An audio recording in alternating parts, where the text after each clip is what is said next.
Hi all, ഞാൻ doctor Rajani.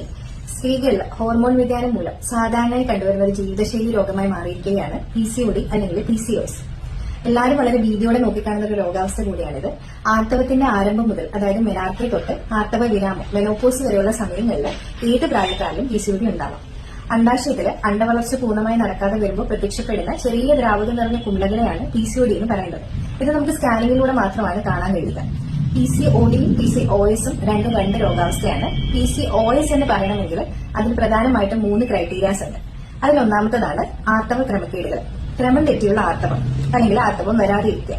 നമുക്ക് എല്ലാവർക്കും അറിയാം, നോർമലി ഒരു സ്ത്രീക്ക് 28 ദിവസമുള്ള ആർത്തവ ചക്രമാണ് ഉണ്ടാവുന്നത്. എന്നാൽ PCOD ഉള്ള സ്ത്രീകളിൽ അത് 35 ദിവസത്തിൽ കൂടുതലായിട്ടുള്ള ആർത്തവ ചക്രമായി വരുന്നു.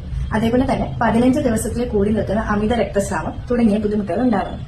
രണ്ടാമത്തേതാണ് ഹോർമോണിന്റെ അസന്തുലിതാവസ്ഥ. നമുക്ക് എല്ലാവർക്കും അറിയാം ഇൻസുലിൻ ഹോർമോൺ.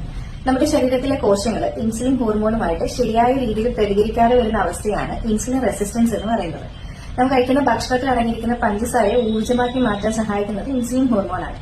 എന്നാൽ ഇൻസുലിൻ റെസിസ്റ്റൻസ് ഉണ്ടാവുന്നത് മൂലം രക്തത്തില് പഞ്ചസാരയുടെ അളവ് കൂടുന്നു. അതിന്റെ ഫലമായിട്ട് അമിതമായിട്ടുള്ള വിശപ്പ്, ക്ഷീണം, ബ്രെയിൻ ഫോഗ്, അതായത് നമുക്ക് ഒരു കാര്യത്തിലും ശ്രദ്ധ ചെലുത്താൻ പറ്റാത്തൊരവസ്ഥ, അതുപോലെ തന്നെ കഷത്തിലും കഴുത്തിന് പിറകിലായിട്ടും കറുത്ത പാടുകൾ തുടങ്ങിയ ബുദ്ധിമുട്ടുകൾ ഉണ്ടാവും. PCOS ഉള്ള പേഷ്യൻസിൽ അടുത്തതായിട്ട് കൂടിക്കാണുന്ന ഒരു ഹോർമോണാണ് ആൻഡ്രോജൻ. സ്ത്രീകളുടെ ശരീരത്തിൽ ചെറിയ തോതിൽ ആൻഡ്രോജൻ പ്രൊഡ്യൂസ് ചെയ്യുന്നുണ്ട്.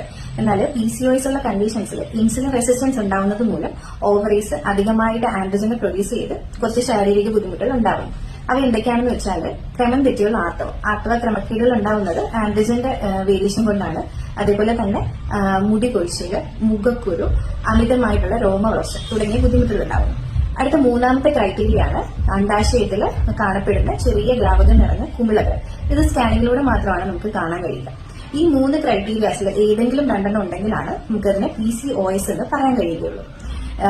PCOD നമ്മളെ ട്രീറ്റ് ചെയ്യാതെ വെച്ച് കഴിഞ്ഞാൽ അത് ഭാവിയിൽ ഇൻഫെർട്ടിലിറ്റിയിലേക്ക് പോകാൻ, അതായത് വന്ധ്യതയിലേക്ക് പോകാനുള്ള ചാൻസസും കൂടുതലാണ്.